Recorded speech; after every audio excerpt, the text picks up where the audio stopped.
Donc en fait, 3 psychiatres, 2 qui vont vous parler spécifiquement du syndrome psychotraumatique dont vous avez déjà entendu parler avant, et moi qui vais parler donc un peu plus de façon générique et pas trop longue parce que il y a beaucoup d'interventions qui succèdent, beaucoup de femmes, c'est intéressant hein, aussi pourquoi il y a tant de femmes.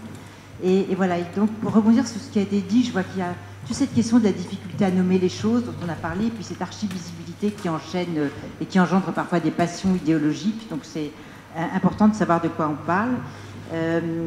Évidemment que la façon dont ces gens tous vont être pris dans des trajets migratoires va engendrer des problèmes complexes psychiques. Il y a la question du psychotrauma qui va être détaillée, et puis il y a ce qui n'est pas psychotrauma, et qui a à voir avec la façon dont les gens vont errer dans les villes, parfois pendant des années, de toute l'Europe. Et ça me rappelle beaucoup ce que j'ai pu vivre en étant psychiatre au SAMU social, qui est tous les processus de désocialisation à l'œuvre, quand des gens peu à peu se sentent pris dans un monde dans lequel il n'y a pas de place pour eux.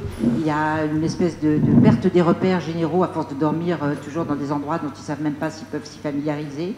C'est donc une clinique privative qui risque de se mettre en place peu à peu si les gens errent trop longtemps, avec effectivement le risque d'une forme de dépersonnalisation et de haine et de sentiment d'inutilité sociale qui peut aboutir à des graves dépressions, à des graves angoisses et parfois à des formes de violence, souvent hein, contre soi-même.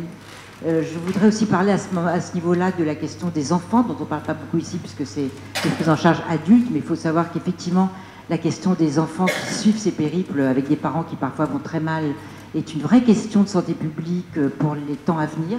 Qu'est-ce qu'on est en train de créer à faire errer des enfants dans des conditions parfois très inhumaines. Tout ça dans un contexte en France, puisque c'est un colloque sur la question des rencontres entre nos institutions et la question de la santé. Là, c'est la santé mentale.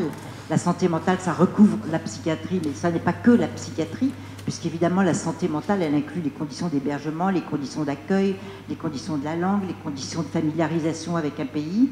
C'est pour ça que je posais la question tout à l'heure de ces nouveaux migrants et comment on les appelle dans cette volonté qu'on a qu'ils soient avec nous et pas... qu'on n'ait pas peur d'eux comme si c'était des intrus, des gens qui allaient nous envahir, comment on peut penser les choses. Mais évidemment que cette question de santé mentale, elle est très globale. La psychiatrie en fait partie. Dans la psychiatrie, le syndrome post-traumatique en fait partie. Il y a aussi des délires, comme il y a dans la population lambda. Il y a aussi des maladies psychiatriques qui ne sont pas du tout si fréquentes, mais ça existe. Et il faut savoir que là, il y a la question de la rencontre avec la psychiatrie publique en France qui est compliquée parce que la psychiatrie publique va très mal. Je ne sais pas si vous avez lu la semaine dernière le très bel article qui est encore en ligne, je crois, dans Le Monde, de Daniel Zaguri, qui explique comment la psychiatrie publique française est complètement en grande souffrance. Donc effectivement, la question de l'arrivée des migrants, ça pose aussi la question qu'en psychiatrie, plus que dans toute autre spécialité, la question de la langue est fondamentale pour la question de l'accès à l'autre, et donc la question donc, de la traduction. Et il se trouve que j'ai assisté à des réunions qui ont eu lieu cette année, c'est-à-dire l'importance accordée à ce sujet au ministère sur la santé mentale des migrants, et tous les gens qui étaient là de France, de toutes les villes de France, parlaient en premier lieu de la nécessité de la question de la place de la traduction allouée à ces questions de santé mentale.